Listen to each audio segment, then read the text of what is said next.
Hello and welcome to 2021 gardening video number 4.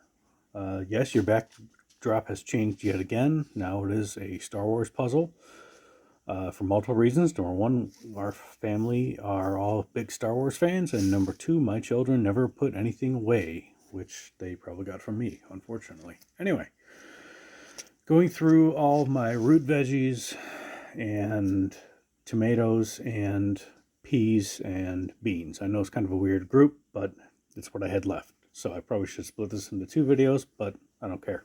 That's how I'm doing it. I love radishes.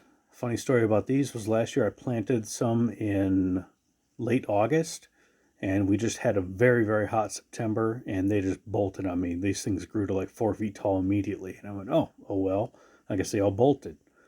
So I went out in December to harvest the seeds from the bolts, and I found out that only half of them had bolted.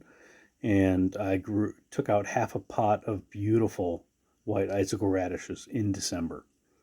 They were delicious, and then the other half I gathered seeds from, so that worked out well too. This one was absolutely my favorite radish that I grew last year, and going to grow even more of them this year. The French breakfast radish. They are mild, soft skin, and absolutely delicious. So I'm looking forward to those again. Cherry giant radish. Never grown them. And they look distinctly similar to 2 others that I have to grow. No idea if they're any different or if they're all just same names for different radishes, but this is just more the traditional round red one. Kind of like this one. Looks very similar to me. No idea if it's the same or not, but gonna try growing some of each, see what happens. Again, very similar. This one's a champion radish. Don't know if it's the same or if it's different, but wanted to give it a shot.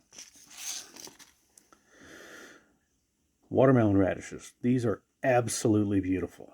If you've never seen one, they literally look exactly like they do on the package. The white outside and the bright red inside, kind of the opposite of the ones I just showed you with the red outside and the white inside. The first time I tried these, I got them in one of those Blue Apron kits, and we sliced them and pickled them quick in some white wine vinegar, and they were perfect on tacos. Very tasty. So I plan to grow some of those this year as well. Turnips. Tried to grow these late last year, and I got a bunch of green tops, and that was it.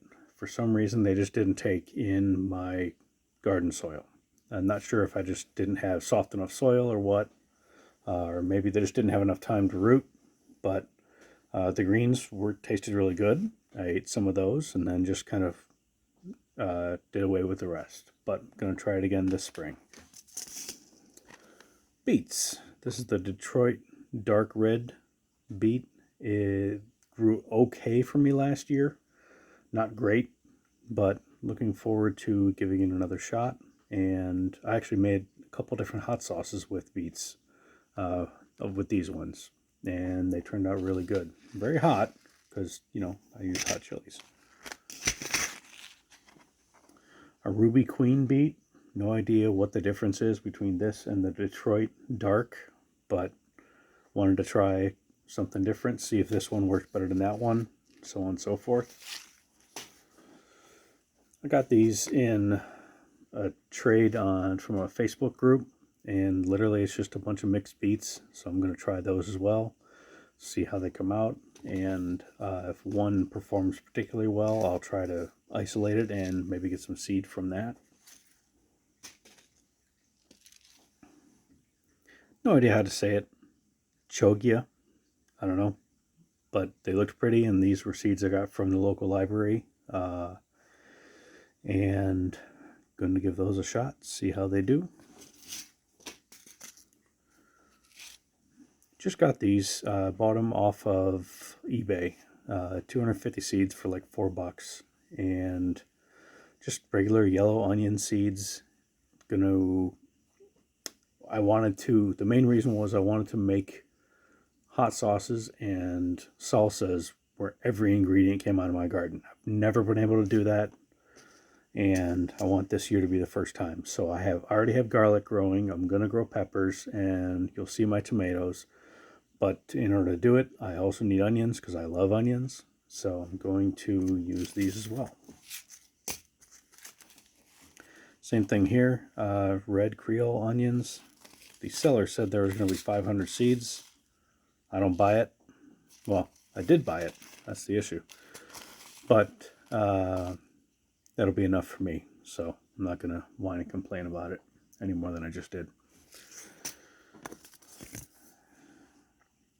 Danvers carrots. These are the traditional carrot that half the world grows. And you see a lot of these in the grocery store. And again, these are the packets from the library as well. I already had a lot of carrots, but I wanted to try several varieties, see what worked well. Wanted a darker carrot because I put them in my hot sauce as well to add body and texture. And I wanted something that didn't give a crazy orange color. So I figured this would be a good one for that, a purplish red. So that should be fun to try.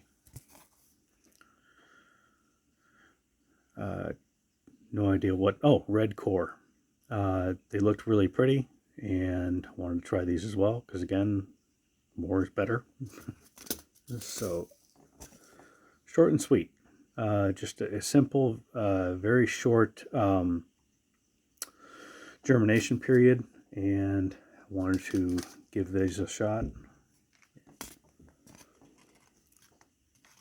Multicolor rainbow mix carrots, again, for different colors, for different hot sauces, and for eating, just because multicolored carrots are hilarious in a stir fry and other things like that. Black Nebula carrots, again, just trying different things, different colors, different styles. Got this packet of parsnip seeds actually last summer, and then tried planting 2 batches of these in the fall. Both times, rodents came and ate all the seeds. Couldn't believe it. So I'm going to try with the rest of this packet, but if it happens again, like I didn't get a single plant out of the probably 50 that I put in. So I guess squirrels just really enjoy parsnip seeds and can dig out and find them easily. This is a new one on me. I saw it at migardener.com. I'd never heard of a salsify in my life. I thought it was a made-up word. Sounds like something that Gus from Cinderella would say. But wanted to try it because it's a root veggie and I like them. So that's that. That is it for the root veggies. Moving on to peas. Tried growing these for fall last year. For some reason, they did not take.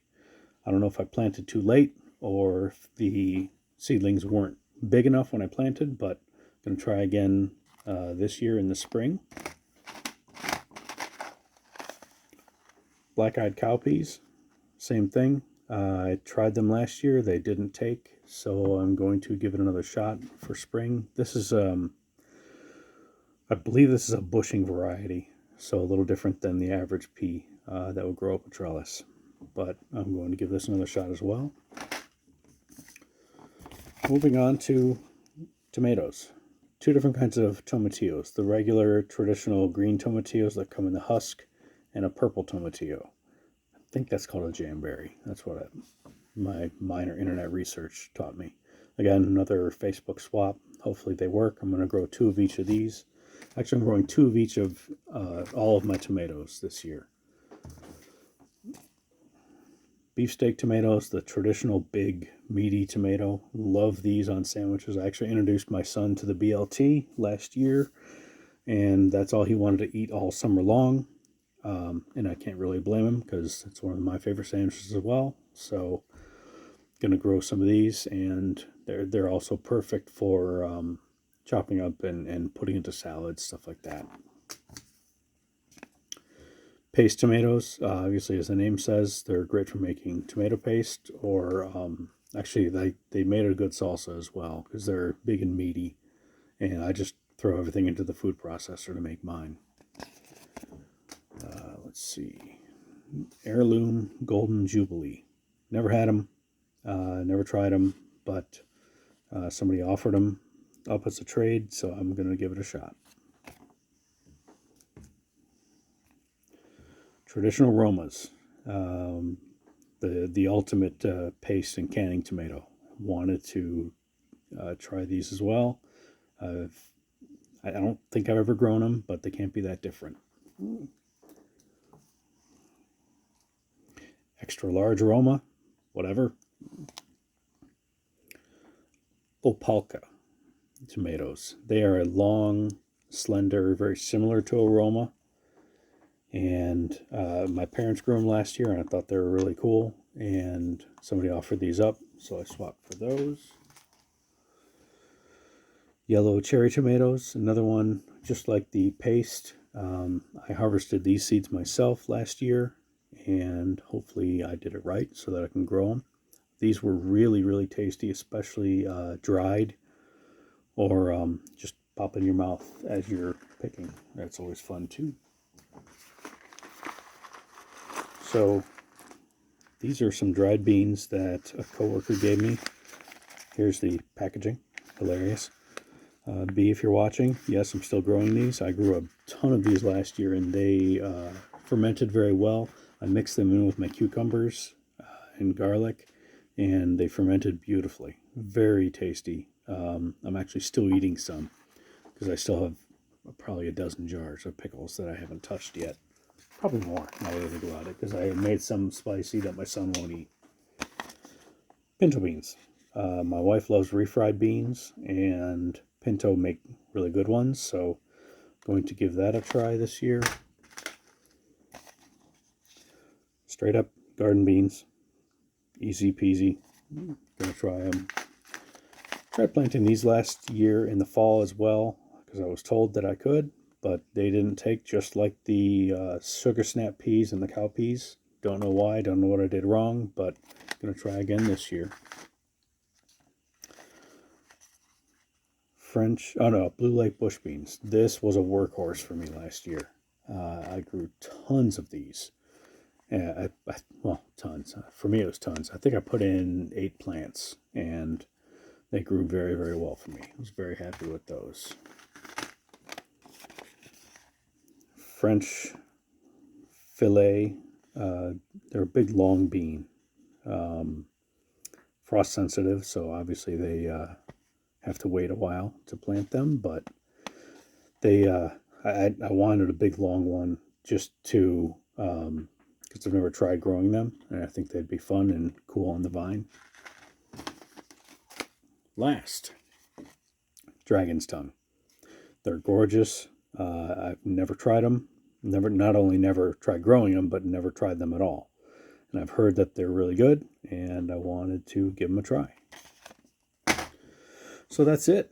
That is all of my seeds for the garden this year. Hopefully I'll be able to fit it all in. I've got most of them on the plan, not all, but most. And not sure what I'll do. I know I'm going to do some succession planting, like when I tear up the beans in the fall, I'll have another batch ready to go this year, unlike last year.